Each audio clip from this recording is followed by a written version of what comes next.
Olá, gente, estamos aqui em mais um podcast Revista Igaporã. Bom dia, boa tarde, boa noite, boa madrugada. Não sei a hora que você vai nos acompanhar, está nos acompanhando. Essa é a vantagem da rede mundial, né? Que a qualquer momento você pode acompanhar aí na tranquilidade do seu lar, em qualquer lugar. E o nosso podcast, nessa nova etapa de trabalho, está trazendo os bate-papos com imagem e com novos temas, né? A ideia de expandir os temas além das nossas prioridades aqui em nosso município de Igaporã. Nós estamos aqui no sudoeste da Bahia.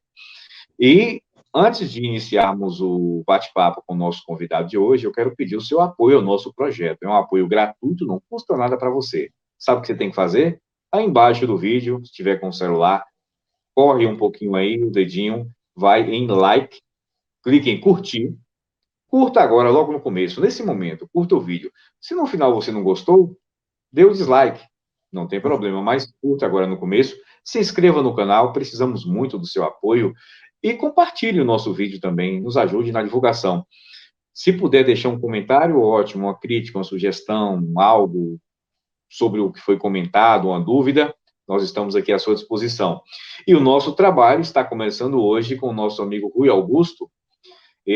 Nós chegamos até o nosso amigo através do seu pai, que esteve aqui conosco, o doutor Rui Azevedo, sugeriu, e o Rui Augusto também já é alguém conhecido aqui na nossa região, já é alguém que tem um serviço prestado na internet também, e sociólogo e cientista político, já trabalha comentando e tentando explicar o Brasil para todos nós, principalmente nesse momento tão peculiar da nossa história e crucial para o nosso futuro, né? Um momento conturbado por ser de crise, mas toda crise é um momento de transformação.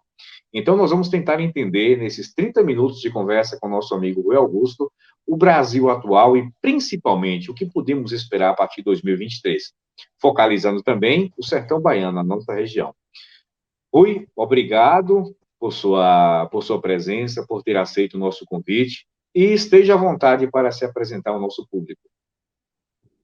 Então, né, eu saúdo a todas e todos, né, é uma honra poder estar aqui, agradeço também ao Cristiano, né, por estar abrindo essa oportunidade para estar aqui, para a gente ter essa conversa, né, e poder esclarecer, né, trazer um pouquinho do que eu vim estudar, né, do que eu tenho aprendido e estou podendo partilhar com todas as pessoas, né, ajudar a compreender essa realidade está tão louca, né, tempos tão difíceis a gente está vivendo, e, inclusive, foi isso que me levou a fazer sociologia, ciência política, né? Tentar compreender o que é esse mundo nosso que a gente está vivendo hoje, por que que as coisas estão assim.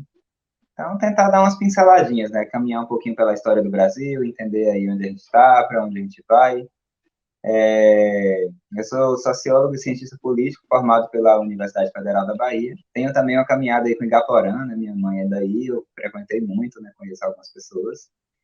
E também trabalho com algumas coisas de comunicação na região, né? Na TV Latinha, a gente faz um programa semanal também de notícias sobre política. Na Rádio 96 FM eu faço uma coluna semanal também, né? Toda quarta-feira, fazendo um resumo das notícias, né? Da política, tentando clarear um pouquinho essa confusão que está acontecendo. É Mas então é 96 isso, né? FM de Guanambi, não é isso? Exatamente. Qual Então é horário? isso. Normalmente em torno das 8 horas. Né? Então, É toda muito... quarta-feira às 8 horas, o pessoal Exatamente. sintonizando 96, vale ouvir lá sobre o nosso país, sobre a atualidade, né? Exatamente. Fica aí a Para poder dica, né? A conhecer. 96 é muito ouvida em nossa região. Pode repetir, Cristiano, por favor? Fica a dica para o pessoal que está nos acompanhando, a 96 é muito ouvida na nossa região, aqui em Igaporã, nas cidades vizinhas, né? Nessa micro-região liderada por Guanambi. E é importante saber que você está lá e que a gente pode lhe acompanhar toda quarta, né? Pela manhã. Isso, exatamente, vai ser ótimo. Participem, escutem, e a gente pode sempre bater no papo, né? Para mim, realmente, compreender e mudar esse mundo é o que mais faz sentido. Então, Então, vamos lá. Rui, vamos ao nosso assunto.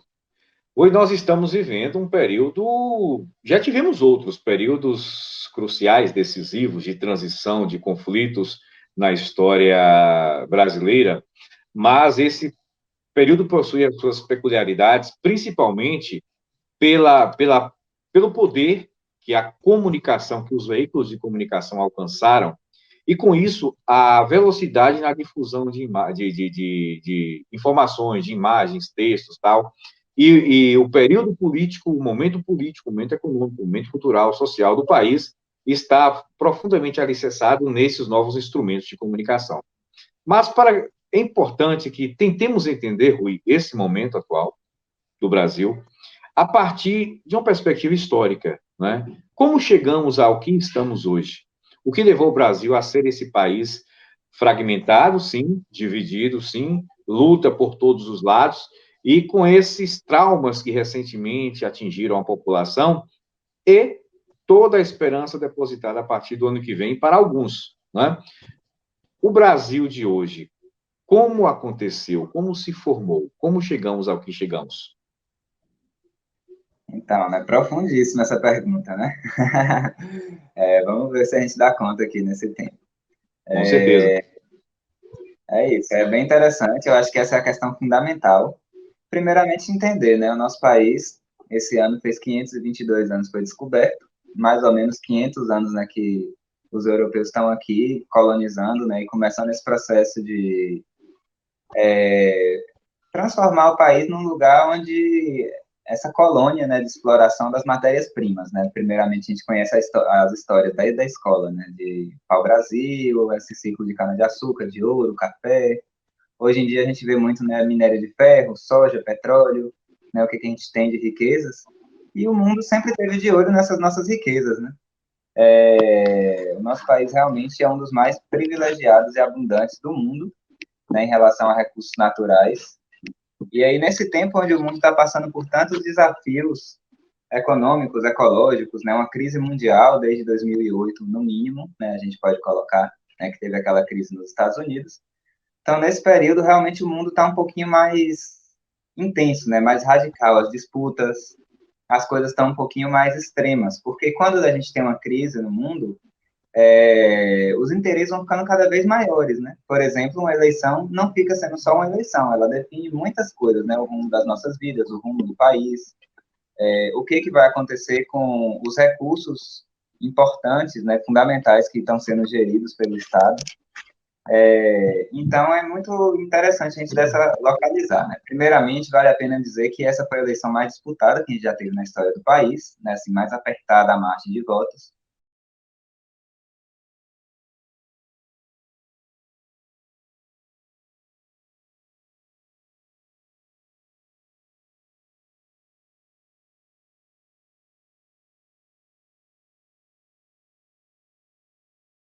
Então, eu acho que esse vai ser o tema central da nossa conversa, do que a gente viveu, né? Eu acho que cada um da sua forma, né? Vendo nas famílias, nas discussões de grupo de WhatsApp, nas dificuldades, às vezes, com amigos, com alguém, assim, que tem uma posição e que hoje tem ficado difícil de dialogar, né?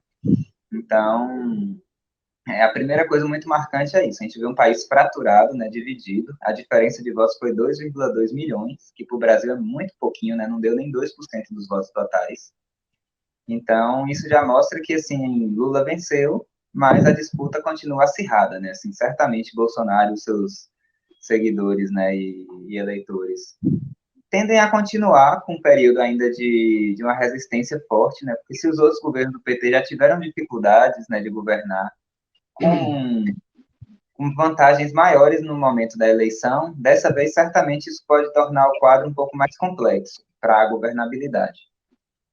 A gente viu também um país muito dividido entre norte e sul, por exemplo, né? A gente viu que Lula se elegeu fundamentalmente, né, por uma vitória sensível no Nordeste, né? Todos os estados do Nordeste, assim, o PT teve mais do que 65% dos votos, né? Aqui na Bahia, por exemplo, teve 73%, né? Foi o segundo estado com maior percentagem, e certamente foi o estado com que fez a maior diferença dentro da eleição, porque essa grande percentagem, né, de 73% para Lula, fez com que dentro da Bahia a gente tivesse 2,2 milhões de votos a mais.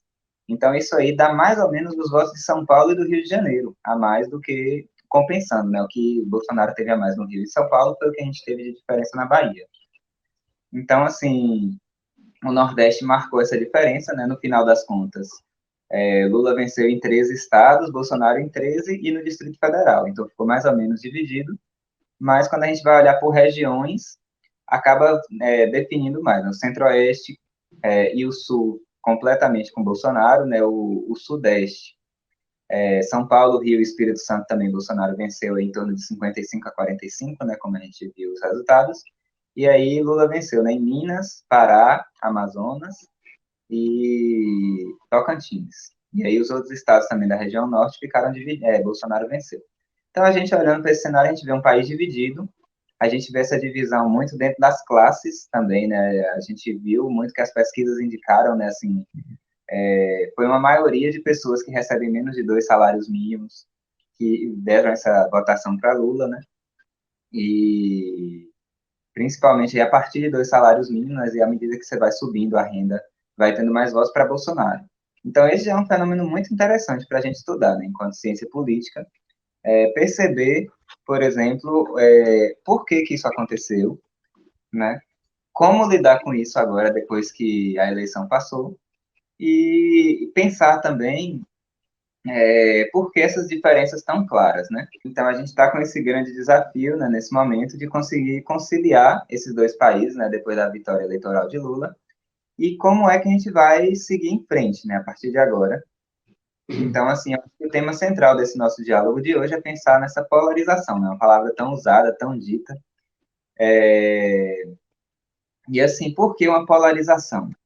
Eu acho que vale a pena aí, Cristiano, a gente dar aquela resgate histórico, né? Eu sempre digo que a história, ela responde a tudo, né? A história, ela é soberana, a história, ela realmente explica por que as coisas são como elas são.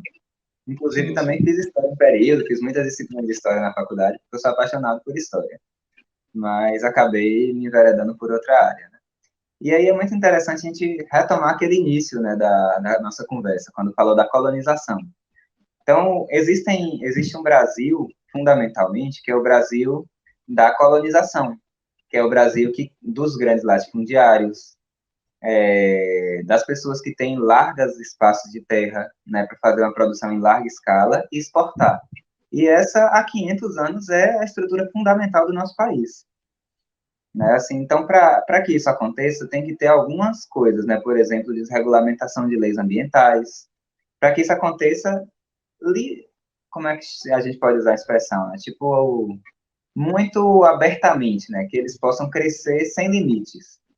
Só que isso normalmente não tem trazido muito crescimento econômico, principalmente quando a gente olha para esse nosso momento atual, né? Onde existem outros países do mundo que não querem comprar coisas do Brasil por causa do desmatamento.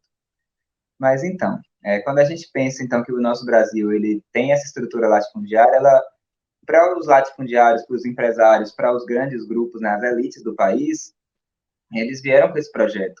Né? Desde que se tirou a presidenta Dilma, por exemplo, eles têm tirado leis trabalhistas, ou seja, diminuir o custo do trabalho, e as outras leis que dão também esses encargos, né, para os patrões, mas que dão direitos e garantias para os trabalhadores. Isso veio junto com um congelamento do salário mínimo, né, que durante os governos do PT cresceram todos os anos. Né? Quando o Lula entrou, o salário era em torno de 300, 400 reais o salário mínimo. E quando o PT saiu, estava em torno de 900 a 1.000. Né? E hoje em dia você viu que nesse último períodozinho ele praticamente só reajustou pela inflação ou nem isso, né? Nesse último ano. Então, assim, tem essa questão do salário, né? Que essas elites estavam incomodadas também com esse aumento dos salários que o PT deu durante esse período. Então, a diminuição das leis trabalhistas, diminuição também da regulamentação ambiental, porque isso também, de alguma forma, dificulta um pouquinho para esse latifúndio fazer o que quer, né? Assim, queimar tudo, derrubar todas as florestas, não respeitar nem aquela reserva mínima. E isso é uma coisa muito predatória, como a gente já percebeu, né? Porque a médio, a longo prazo, também não se sustenta, né? Porque a própria região, o solo, começa a ficar extremamente desgastado. Essas leis ambientais, muitas vezes, é para manter o clima, o equilíbrio ecológico. E Então, a a gente própria pensa, produtividade e manter o setor econômico em alta, né? Ô, Rui, nós percebemos também nesse período de nesses últimos 3 anos, 4 anos, quase 4 anos, sim, que essa desregulamentação, essa quebra das medidas protecionistas em relação ao meio ambiente, a questão do trabalhismo, né, a agressão ao trabalhismo, acabou por isolar o Brasil no cenário internacional. O mundo e, começou a ver o Brasil como alguém que não queria andar junto, vamos colocar bem assim. Alguém não ideal para se andar junto. Isso trouxe prejuízos também. Isso, exatamente. A gente perdeu muitos negócios, né? Por exemplo, desde que Lula venceu a eleição, tem dois fundos muito grandes, né? Já tem 500 milhões de dólares, que era um fundo da Noruega e um da Alemanha, que eles só guardaram o dinheiro e falaram: a gente não vai dar para Bolsonaro, porque a gente está dando dinheiro e Bolsonaro não está protegendo a Amazônia. Eram fundos para proteger a floresta. 500 milhões de dólares. Se a gente for olhar, isso dá 2 bilhões e meio de reais. Olha quanto dinheiro a gente deixou de receber só para proteger a floresta. Isso fora outras coisas, né? Por exemplo, tem muitas coisas que a gente, para exportar, tem que ter um selo de que não é desmatado, de que tem tudo isso certinho. Os países da Europa, por exemplo, começaram a desconfiar muito desses produtos brasileiros, né, durante esse período, sem querer compactuar com isso que o governo Bolsonaro estava fazendo, né, destruir a Amazônia. Talvez em outros tempos, por exemplo, se fosse pensar na época da ditadura militar, lá nos anos 60, 70, talvez isso não fosse mal visto, porque naquela época a questão ecológica era muito relegada, né? Pouca gente se importava com isso. Mas hoje, cada Era dia mais, a gente vê inexistente. Era central. inexistente, na realidade. Exatamente, né? Nesse momento, assim, parece que a gente está a própria ONU, né? A gente vê que todos os anos Sim. nas reuniões da ONU, a ONU inclusive fez essa reunião específica, né? Eles chamam da COP, né? Que é uma reunião mundial de todos os líderes para pensar nos acordos ambientais que podem e devem ser feitos. Porque é isso, né? O que a ONU está chegando em conclusão é que se a gente realmente continuar destruindo e poluindo da mesma forma que a gente está, em pouquíssimos anos não tem nem como reverter a destruição. E, Ou pelo então um contrário, ponto importante. as repercussões. Pode falar. Tem um fato importante sobre a chegada, a construção do Brasil de hoje, que, como a gente falou no início, é a questão dos meios de comunicação. Meios de comunicação até poucos anos atrás era TV, rádio e revistas. Hoje a internet engoliu todos eles. Né? Hoje a internet é o grande meio de comunicação. Em sua Exato. opinião, qual é o papel desses elementos para a chegada do Brasil atual, como nós estamos hoje? Então, a internet, ela trouxe uma mudança muito radical, muito intensa em muito pouco tempo, né? Isso é muito interessante de perceber, porque quem é um pouquinho mais velho lembra, né, que assim, a internet começou a chegar praticamente assim, no começo dos anos 2000, no início pouquíssimas pessoas tinham acesso, né? Se você for pensar, a internet realmente se popularizou de 2010, 2015 para cá, né? E realmente isso ganhou corpo nesse período mais recente, de todo mundo ter acesso à internet, a pacotes de dados suficientes, pelo menos para usar o WhatsApp, o Facebook. Então, essas novas mídias, elas tomaram conta da forma de comunicação. A gente vê que, por exemplo, a gente passou por um dilema muito grande em relação a fake news. Eu estava até recentemente conversando isso com um amigo, né? Porque pensar que em um outro período, né, hoje a gente tem uma discussão do que é fake news, né? Muita gente questiona, fala, mas ele está bloqueando os canais da direita, não sei o quê. Mas, assim, a fake news vem de uma discussão porque antigamente, quando você tinha rádio e TV, são empresas, né? Elas têm CNPJ, elas têm regulamentação. Uma rádio e uma TV, para ser aberta, ela é uma concessão pública. Você tem que chegar lá no Ministério das Comunicações, tem que ter uma negociação. Normalmente tem muitos acordos políticos por trás de abrir uma rádio ou uma TV. E existem muitos órgãos reguladores do conteúdo que está se passando, porque é uma comunicação pública social. Então, assim, quando você tinha isso, você tem um certo controle. Por exemplo, se um canal de TV falasse alguma coisa e fosse processada porque era uma mentira, uma fake news, pronto, era um processo, aquele canal teria que tirar esse conteúdo, teria que colocar uma retratação pública, teria que massificar essa posição da verdade, né, se fosse provado judicialmente que aquela coisa que foi mostrada era mentira. Só que a internet, ela destruiu isso, porque hoje em dia uma rede social informa muito mais do que uma rede Globo. Né? Então, assim, alguém pega, monta, edita um vídeo, lança na internet, daqui a pouco você tem 50 milhões de visualizações. Então, imagina, assim, muita gente já viu, não tem nem como você fazer uma retratação, pode até tirar o vídeo do ar, mas aí alguém já pegou, baixou, copiou, mandou para outro lugar. Então, assim, a internet deu uma velocidade muito grande para isso, e pessoas muito mal intencionadas têm usado ela de uma forma terrível, né? A gente viu isso muito claro de 2018 e agora, né? Onde cada um dos grupos políticos tem os seus usos, né? A gente viu que os grupos de Bolsonaro se alicerçaram muito nisso, né? Isso foi muito marcado. Mas como a internet, inclusive, tem esse problema, porque é público, né? Então, assim, por mais que alguma pessoa bem intencionada, por exemplo, de Lula, visse alguma notícia, podia sair espalhando também, né? A gente viu, por exemplo, teve questionamentos judiciais do grupo de Bolsonaro, e muitos desses questionamentos foram até acatados também, né? Então, você teve alguns materiais de Lula que foram cortados da internet, mas, assim, a grande maioria, uma proporção de quase 10-1, assim, os questionamentos sobre notícias falsas, e quando a justiça checava de que era falsa, ele mandava derrubar aquele vídeo. A questão é essa, às vezes derrubava um vídeo, quando via, colocava o mesmo vídeo com outro nome. Né? Então, a justiça também foi se adaptando muito para tentar entender e lidar melhor com essa situação, porque ainda é tudo muito novo, muito rápido. Se você vê, a gente pode observar o, Sim.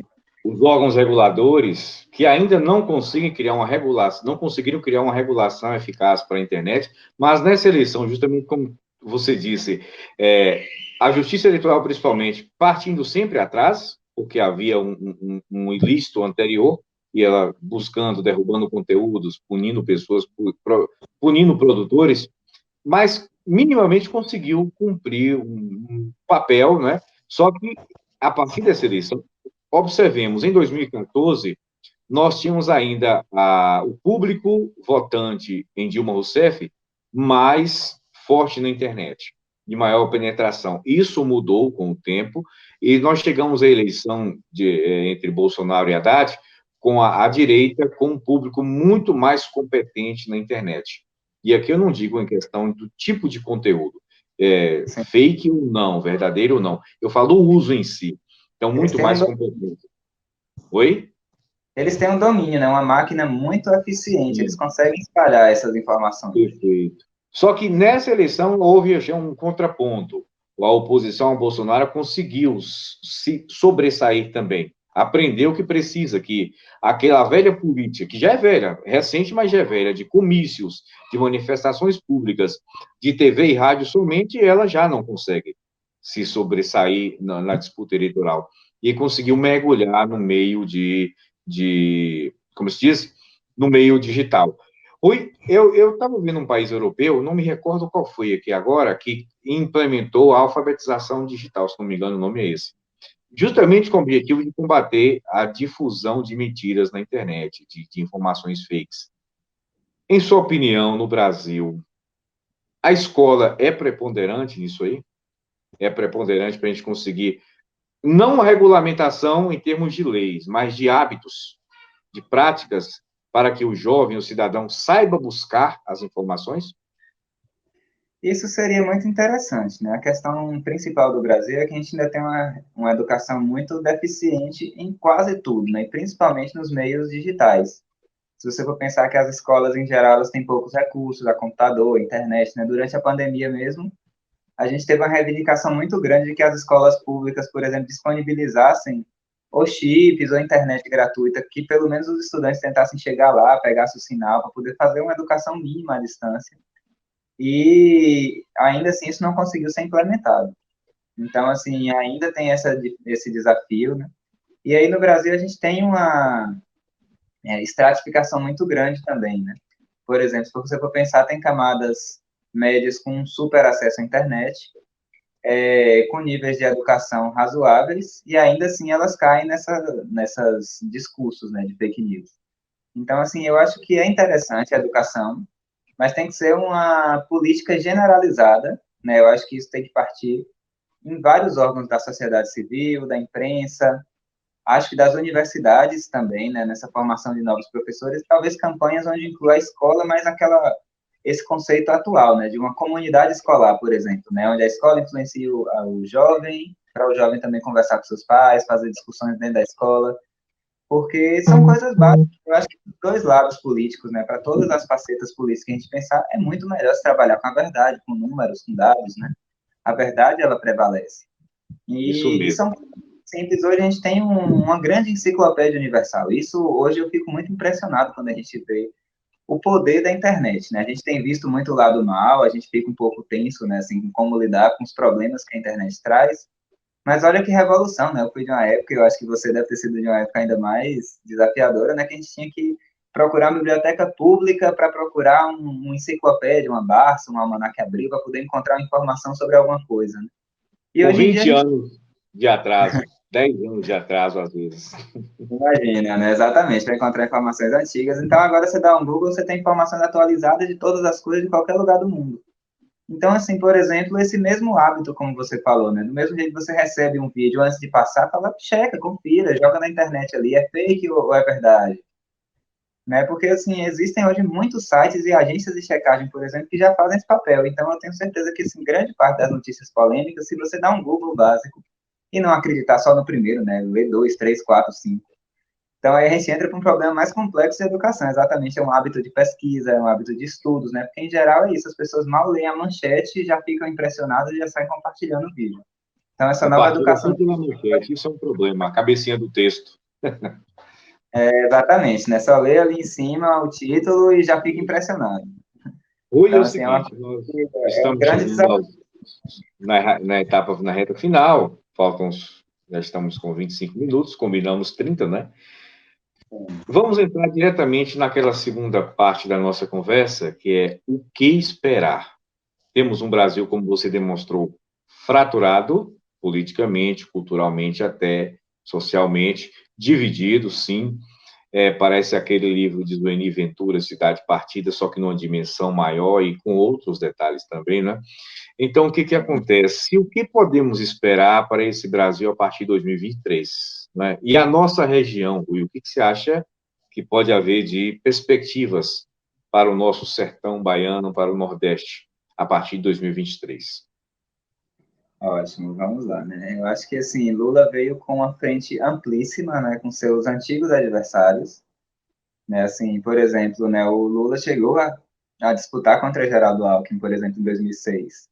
E a Dilma também contra o o Haddad, né, contra o Geraldo Alckmin em 2018. E, assim, eles estavam todos juntos, né? Você pensar que o PT, ele fez muitas concessões, ele fez muitas... tentou realmente convocar todos os políticos que não queriam a manutenção do Bolsonaro, porque entendia que uma manutenção de Bolsonaro no poder seria realmente destruir o Estado que a gente conhece, né? Assim, um formato com as instituições, com os três poderes bem divididos, né? Porque Bolsonaro, por exemplo, ele já estava com a maioria na Câmara e no Senado agora. Então, provavelmente, ele conseguiria mexer no próprio STF e aí ele realmente faria o que ele quisesse, né? Ele ia ter carta branca mesmo.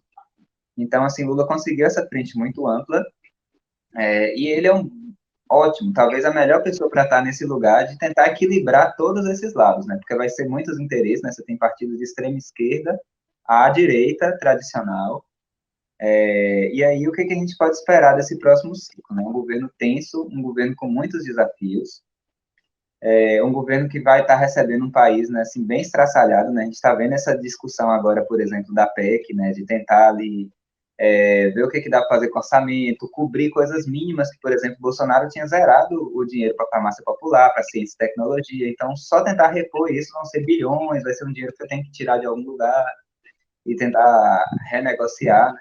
Então, assim, o PT já vai entrar com essa pressão, né, com essa dificuldade orçamentária, esse desafio. Mas, assim, eu acredito que, principalmente para as áreas sociais, vai ser uma mudança, um respiro de alívio, né? Porque, assim, por exemplo, as próprias universidades, de novo, teve um novo contingenciamento de recursos, né? Agora, no final do ano, já estavam de novo prestes a parar. Esse ano foram duas ou três vezes isso. Então, assim, por exemplo, só todos esses órgãos puderem funcionar normalmente, eu acho que já vai ser uma transição, como se fala, né? Uma volta à normalidade nesse ano de 2023. Eu acho que a gente já vai perceber muitas diferenças no dia a dia, né? Uma retomada, às vezes, de algumas obras, de alguns programas sociais, de um planejamento, né? De um direcionamento, eu acho que principalmente para a gente aqui do Nordeste, né? Do Sudoeste da Bahia. Como a gente comentou, né? Essa foi uma região estratégica, fundamental, e hoje, por exemplo, está muito na vanguarda, muito pioneira em muitas coisas importantes, né? A gente vê grandes obras na região, né? A FIOL, tem essa questão da energia eólica, né? A FIOL é a Ferrovia Oeste-Leste, né? Tem a mineração na região de Caeté, e, assim, essa é uma característica dos governos do PT, né, de tentar levar desenvolvimento para o interior, para os interiores do Nordeste. Então, assim, é possível que a gente receba muitos recursos, né, que a gente tenha esses programas sendo retomados, que a gente tenha, por exemplo, um incentivo aos estudos, né, você tem que abrir-se agora, por exemplo, a Universidade Federal da Bahia, né, um campus em Guanambi, então pode ter uma certa expansão universitária também, né, pode ter mais recursos aí para o IFE, e aí isso abrir mais vagas para as pessoas da região. Então, eu acredito que vai chegar muitos investimentos. Pode ser um período muito bom, muito abundante para a região, principalmente tendo essa parceria entre o governo do estado, entre o governo federal. Então, assim, para a nossa região é bem favorável, mas é isso. A gente também pode esperar um governo bem tenso, né? Porque como o Bolsonaro teve 49% dos votos, assim, ele ainda, o seu grupo, pode estar sempre tentando criar tensionamentos, né? A gente viu, assim, logo depois das eleições, até agora a situação ainda não se estabilizou completamente, né? Bloqueios de estradas e tal. Então é possível que, assim, com qualquer coisa, qualquer fagulha pode ter alguma reação, a gente pode ver aí durante o próximo ano de 2023 também, ainda essa tensão que estava esse ano pode ainda continuar por um tempo, né? Mas, assim, acredito que com o passar do tempo, com a normalização da situação, com os recursos chegando e com o país voltando aos eixos, né, de uma normalidade democrática, institucional, é bem possível que a gente consiga realmente apaziguar a situação um pouco, né? Principalmente porque, como a gente viu, né, grande parte dessa radicalização do pessoal ligado a Bolsonaro era, às vezes, com algum discurso assim, de pautas que o próprio PT não faria, né? Eles falavam, vai liberar o aborto, vai botar banheiro de sexo nos órgãos públicos. Se o PT não fizer isso, logo, logo essas pessoas vão se desmobilizar. Né? Então, acredito que assim, a gente vai ter, assim, durante esse próximo ano, uma transição, algumas tensões, mas uma tendência à pacificação. Eu Então, acho é que, isso. com relação a essas ideias divulgadas pelo grupo de Bolsonaro sobre o futuro governo Lula, como essas que você disse, todas pautas de costume, né, Sim. tradicionais. Como isso, a gente sabe que não vai ser posto em prática, porque isso foi uma criação para uma campanha política, uma criação de marketing político, de causar medo e tal. Realmente isso vai aos poucos acalmando essa parcela da população, metade dela praticamente, que tem muito medo do governo Lula. Agora, Uhum. principalmente, eu penso, Rui, que as entidades da classe trabalhadora, as associações, os sindicatos, os partidos políticos mais ligados à esquerda precisam se fazer presentes e entrarem diretamente no jogo e na briga política a partir de janeiro. Porque só o PT, só o presidente, com a construção, ajuntamento, o concerto de forças que ele fez com a direita, foi preciso fazer com a direita, só isso aí não vai conseguir, pelo menos, minimizar na quantidade necessária todo esse caos criado nos últimos 4 anos. Eu penso assim, então acho que esses grupos de trabalhadores, esses sindicatos, associações, esse público mais voltado à lida política, à manifestação, tem que estar presente. Pressionar deputado, pressionar senador, pressionar o prefeito, o vereador que vota no deputado, levar aquela ideia, aquela vontade de melhoria para que chegue lá no Congresso e chegue na presidência e se concretize em projetos, né, em novas medidas administrativas. Penso que isso vai ser importantíssimo. Com Meu amigo, certeza. que Sim. bate-papo maravilhoso, mas passa rápido, hein? 30 minutos É, já. Oi, eu queria deixar aqui o convite. Faço questão de lhe convidar e terei muita alegria em contar contigo nos programas, porque ficaram vários pontos iniciados aqui que a gente pode expandir bastante nos programas. Principalmente a questão da qualidade da informação, que nós temos o principal tema com relação a isso, são as fake news sobre a formação jovem, a questão política, a compreensão do Brasil atual. Gostaria muito de contar contigo em outros programas, em outros encontros. com certeza. Eu que agradeço a oportunidade de ter estado aqui, né? Foi realmente uma conversa muito importante, muito preciosa. 30 minutos é muito pouco, né? Realmente a gente tentou tratar de temas muito amplos. E eu me coloco à disposição mesmo para a gente aprofundar mesmo em outras temáticas. A gente tem muita conversa para fazer, né? E como você mesmo tinha dito nessa sua última fala, essa eleição eu acho que ela pediu um engajamento muito forte de todo mundo, né? A gente viu que foi muito apertada. E eu acho que esse pedido desse engajamento é muito importante que continue, né? Exatamente por isso. Não é só apertar lá o número na urna e pronto, né? Eu acho que vai pedir que realmente durante esse próximo ano a gente se mobilize, se organize, fortaleça os grupos onde a gente participa, porque é isso, na própria Constituição diz, o poder vem do povo, né? É a gente, é cada um.